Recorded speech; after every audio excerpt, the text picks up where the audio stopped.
I mean, it's tough. I mean, but it's part of the NBA.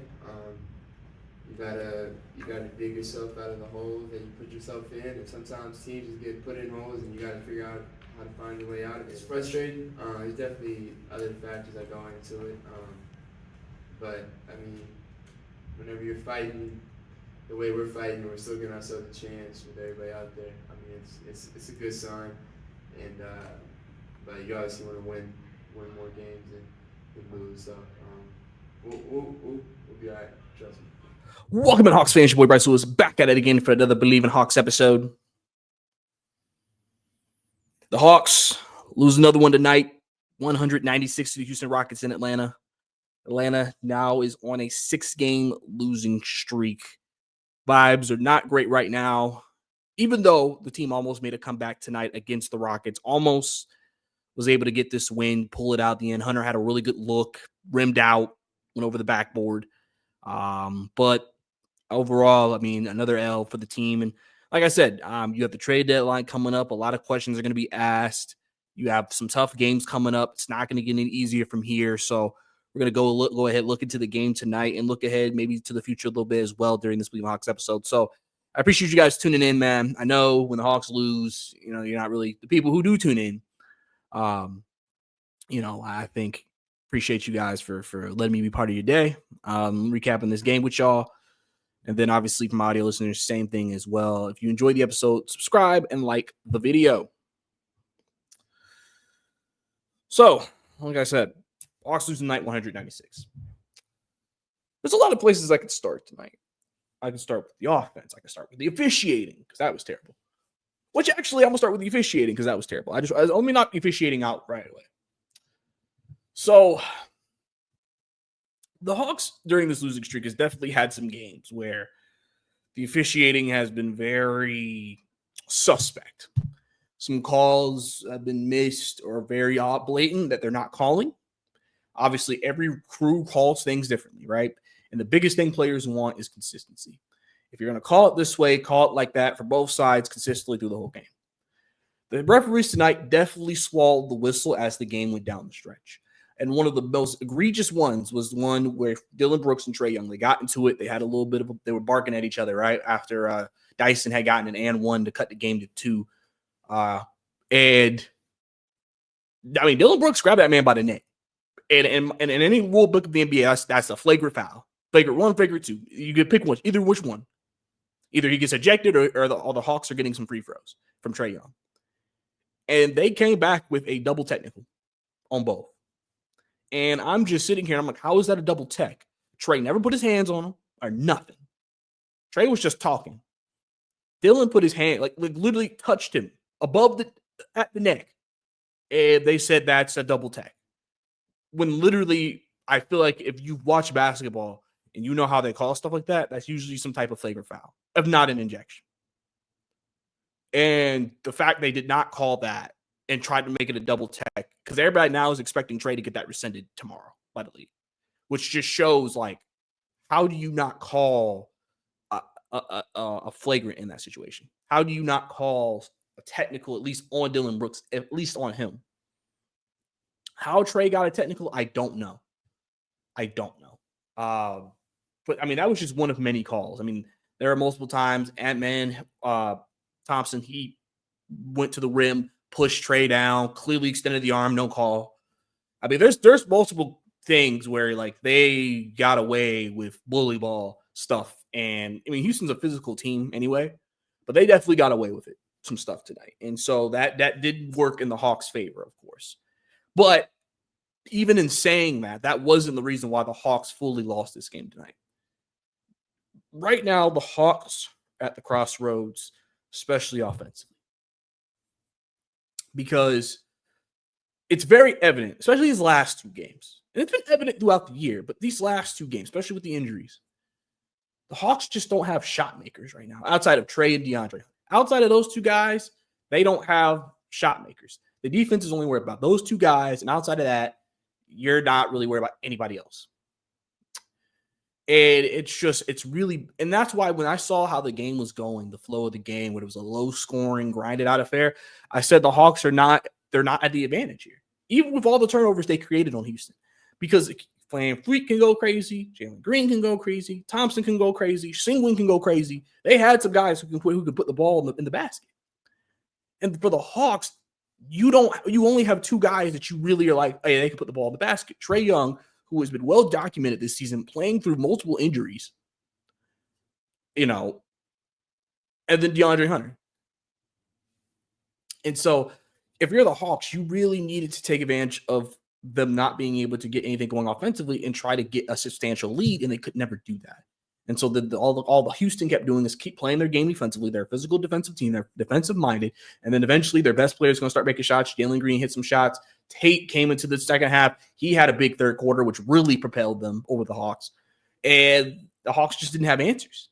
And until that run at the end where they finally were able to get some stops, big kudos to Dyson Daniels. He was a very big part of that. Great defense, creating turnovers, and getting themselves an opportunity to try to win the game. But they need shot makers, man. And it's weird because I said when they're fully healthy, your shot makers are Bogey, Jalen Johnson, Trae Young, DeAndre Hunter. Those are your shot makers. And then you're probably your fifth best offensive player that you want something from is Yeka, right? Right now, you don't have Bogey, which I'll talk about here in a sec. And then Jalen Johnson, obviously, is the first time we saw him tonight. He was in a sling.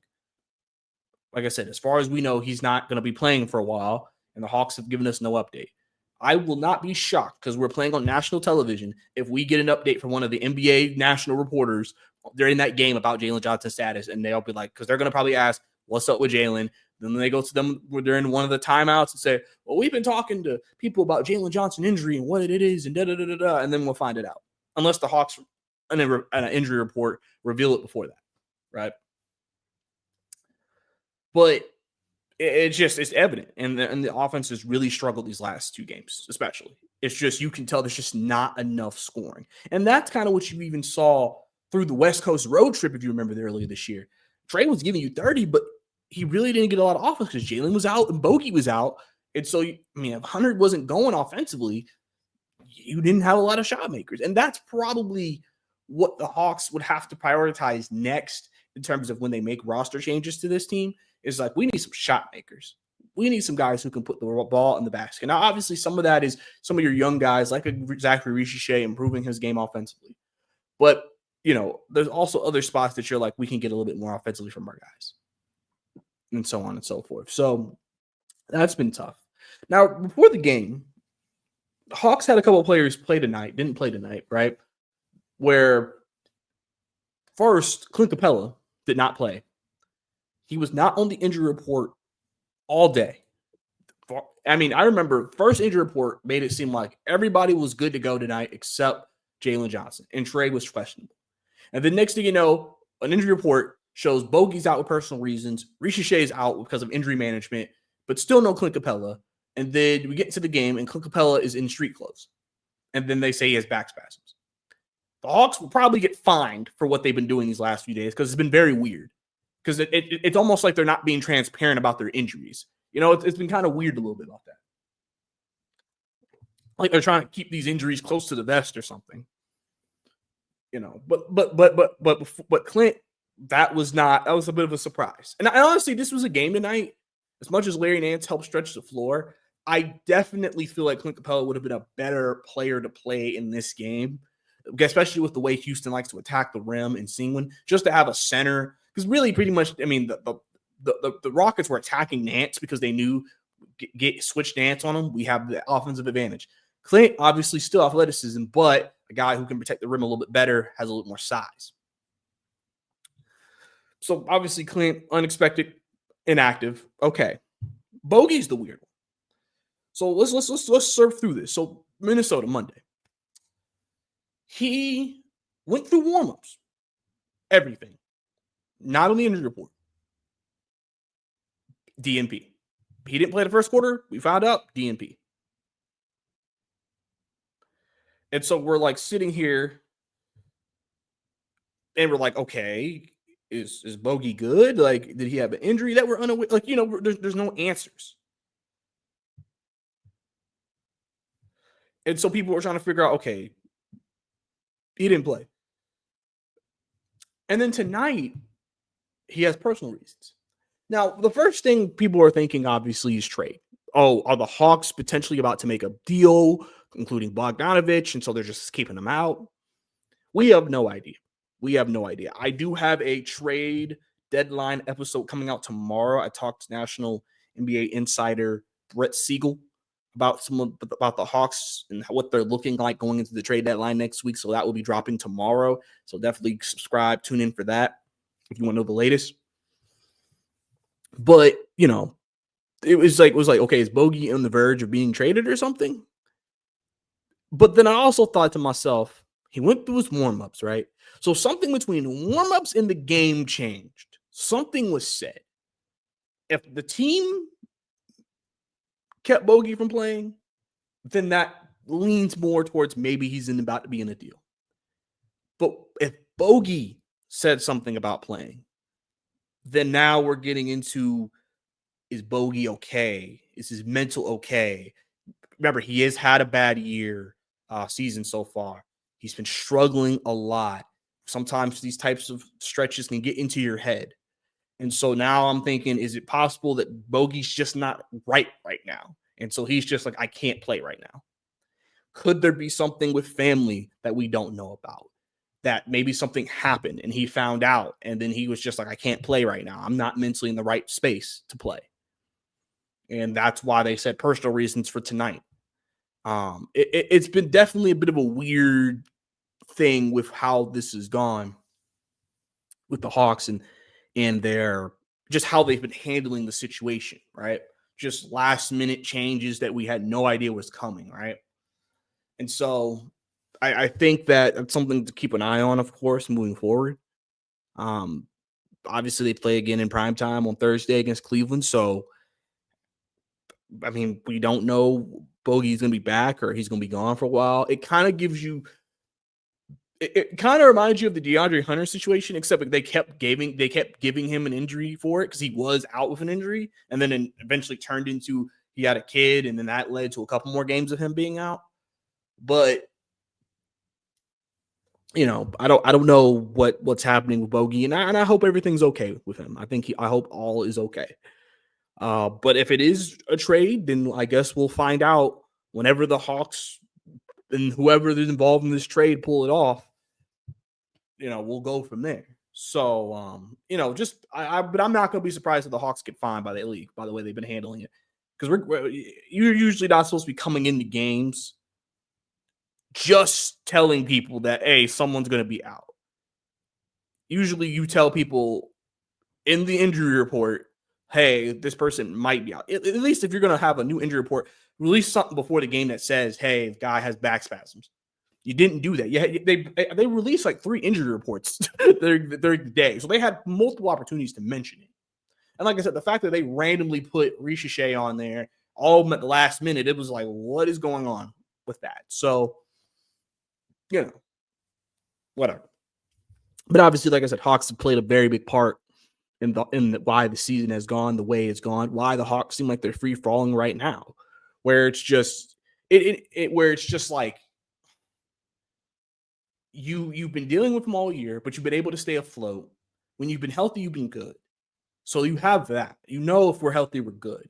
But you clearly can see, hey, when we lose certain guys, we don't have the adequate replacements for them, which obviously, again, you lose Jalen, you lose Trey, you lose guys like that. That's clearly going to impact your team, and that's going to make it less likely you'll win certain games. But at the same time, I think there's definitely been some times where you're like, they're really struggling regardless of who they're playing. And it's the same issues that rear its ugly head for this team that creates the issues that they've had and why they cannot get over the hump, and why now, like I've said, the Hawks are going to be at least a play-in team. I don't see them dropping out of the play-in team unless Philadelphia makes a serious run, which they're just having to overcome such a wide margin of being behind. And right now, the Hawks losing and them winning is not helping the Hawks. That's the team you're going to be a little nervous about. And then Chicago. You got Chicago, who you tie with. So that's obviously great for tiebreaker situations. But you're going to have a chance to make the postseason, I think. You obviously, but the way the season has gone at times, you just maybe thought there's a chance we could get that 6th seed, there's a chance we don't have to be in the play-in. Or obviously 7 or 8, you only have to win 1 game instead of 2. Where if they're in the 9 or 10, they have to win 2 games to get to the next round. So, like I said, tough times with this losing streak. Hawks just are looking for something. And I said it tonight too. The offense just doesn't have juice. You're looking for juice. You're looking for something to get you just going. And they just don't have it right now.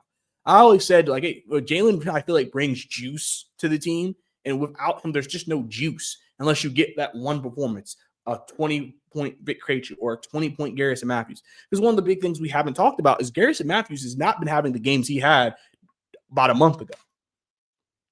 Garrison was out here getting you about 13, 15, 18, 20. He was giving you a lot of production off that bench. He has been struggling to get you 10 points in a lot of these games. And so he hasn't been able to provide offense they've been missing through the injuries. And I think that's just compounding what they're dealing with. And then when you play Capella, he's not really known for offense. And so you're losing guys who can put the ball in the basket. And it puts a lot more pressure on Trey and Hunter to score, or else the question is, are you going to be good enough defensively to make it an ugly, low-scoring game where you just got to make enough shots to win? So I think, that's something that's going to be interesting to keep an eye on because, again, the Hawks usually are a team that plays it out, then assesses, oh, okay, what is our roster strengths and weaknesses in the offseason and tries to make adjustments.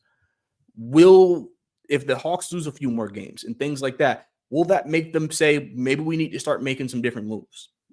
We'll have to see. But outside of that, let's go on to player performances tonight.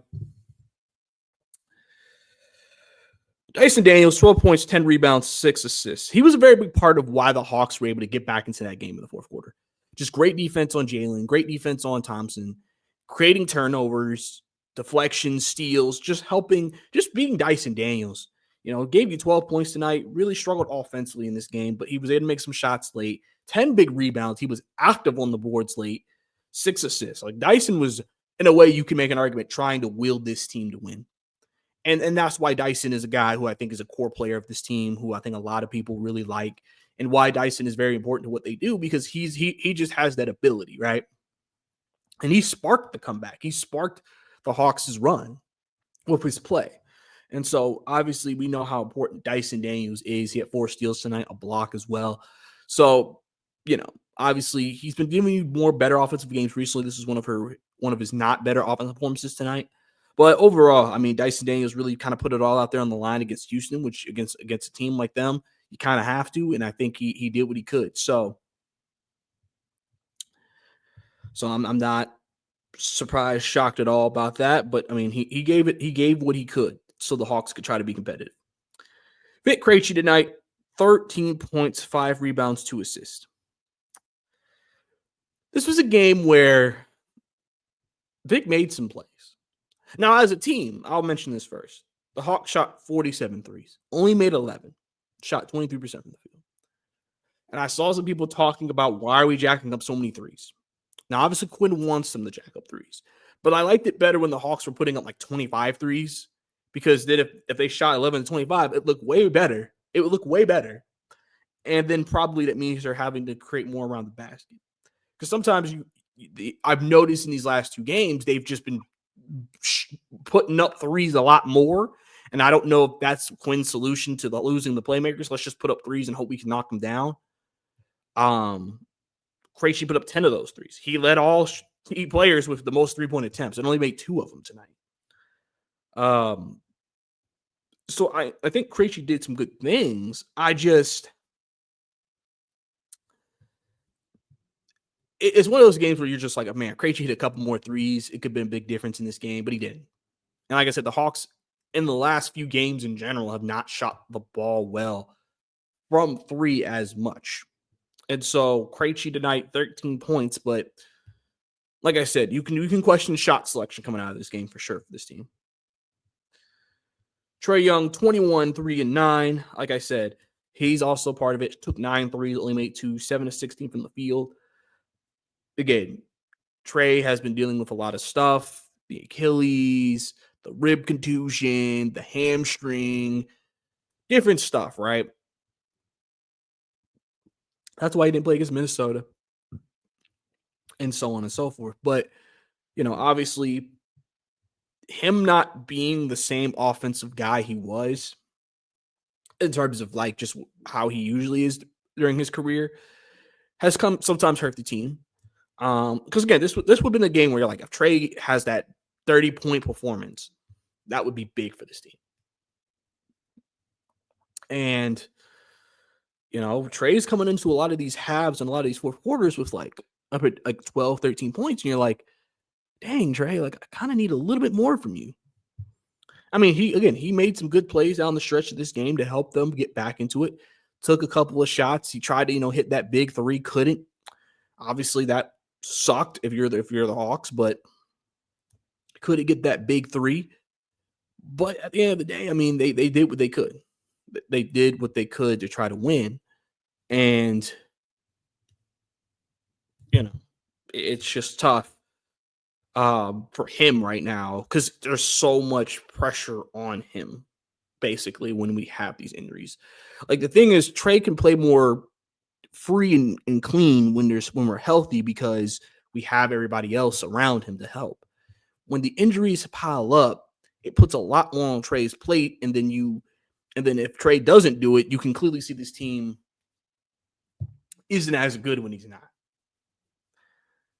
Kongu 7-6 tonight, 3 of 4 from the field. Just wasn't aggressively offensively. I know people have been trying to say the losing streak is connected to Okongwu. If you actually have a good eye test, if you actually watch the games, that's not the case. Hawks have just had injuries that are just not playing good basketball right now. But, I mean, obviously, again, a guy that you maybe think, oh, we could have got a little bit more out of tonight. But, I mean, I wasn't mad about his performance and how he did things. Mo Gay, first start this season for the Hawks. Mo Gay is a guy who, remember, he has a full NBA contract. He's not a two-way guy. He has a NBA deal. And I've said these opportunities he's gotten his last 2 games have been big for him just to show, where he is. He had a few good games in with the Skyhawks before getting called up. Tonight, 11.7 rebounds. You can see the weak side protection that he brings. He had a block tonight.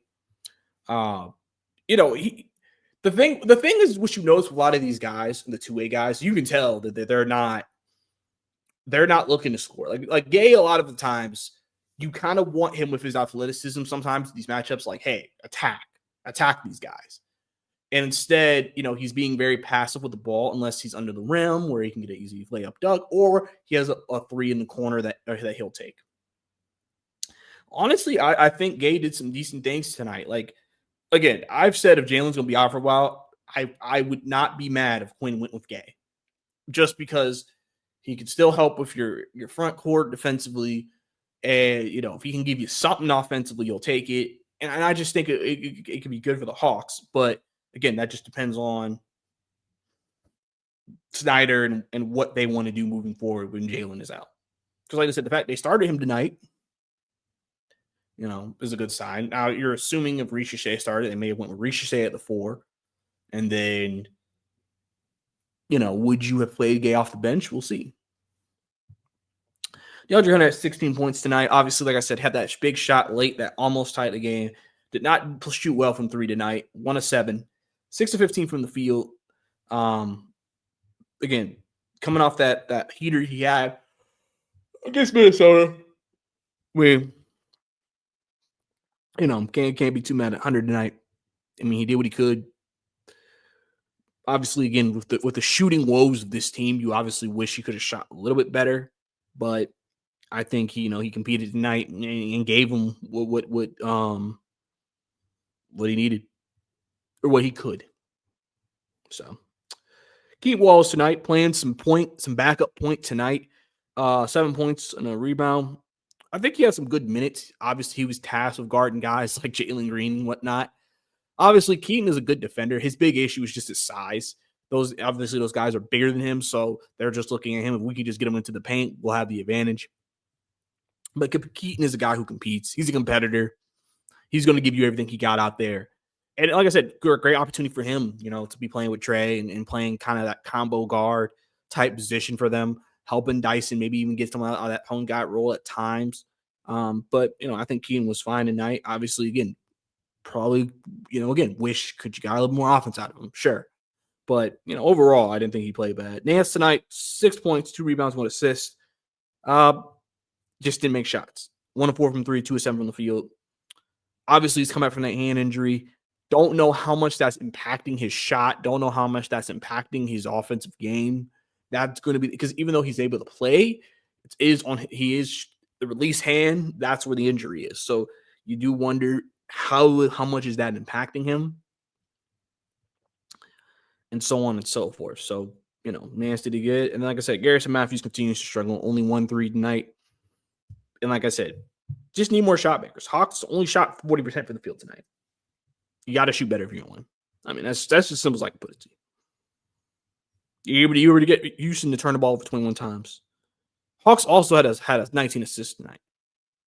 When Hawks are winning, that assist number is usually around 30. So Houston did a great job of not allowing the Hawks to create good ball movement. Now, again, the Hawks had a lot of good looks tonight as well. Hawks missed shots. And that's why I tend to mention the Hawks shot making is an issue. Because they had open looks and could not knock them down.